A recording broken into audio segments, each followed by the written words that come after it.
జనాల మధ్యలో అంత చరవణ ఉంటాం మనం. ప్రజలతో మమేకం ఉండాలంటే వాళ్ళ యొక్క బాధను తెలుసుకోవాలంటే మనం ఇక్కడి నుంచే చేయకుండా సీన్లోకి వెళ్ళి కంపల్సరీగా మనం రీచ్ అయిన తర్వాతనే అక్కడ వాళ్ళ ప్రాబ్లము మళ్ళీ రిపీట్ కాల్ కాకుండా దయచేసి మళ్ళీ ఒకసారి అక్కడికి వెళ్ళినమ్మడే కంపల్సరీగా వాళ్ళ దగ్గర మాట్లాడాలి. సమస్య అని ఉంటే పిఎస్కి తీసుకొని రండి, వాళ్ళ సమస్యలు ఉంటాయి.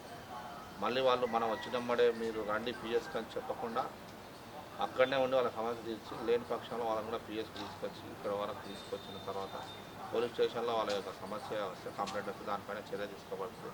వాళ్ళకు భరోసా ఇవ్వాలి. పోయినమ్మడే ఏమమ్మా అని రూడ్గా మాట్లాడద్దు. డైల్ చేస్తే న్యూసెన్స్ చేసే మేకర్స్కు కంపల్సరీగా వాళ్ళకు కూడా అండర్టైల్ చేసి న్యూసెన్స్ చేసేవారు కేసులు కట్టి జైలు కూడా పంపిద్దాం. ఊరికే ఆకతాయిలు చేస్తారు కదా అండర్టైల్, అలాంటి వాళ్ళపైన కూడా మీరు కంపల్సరీ రెస్పాన్స్ అయ్యే విధంగా ఒకవేళ ఉంటే వీడియోగ్రఫీ కంపల్సరీ తీయాలి. సీన్లకు వెళ్ళినప్పుడు వాళ్ళ యొక్క చేసే విధానం బట్టి మన వెహికల్ చెకింగ్ చేసేటప్పుడు కూడా చాలామంది రూల్గా బిహేవ్ చేస్తుంటారు. దానికి మనం ఆవేశంగా అరవడానికి వీల్లేదు. వారు కోపంలో ఉంటారు. మనం అన్నీ ట్రైన్డ్ అయి ఉన్న వాళ్ళం. మనం వాళ్ళతో మాదిరి కూడా మనం అలా చేయడానికి వీల్లేదు.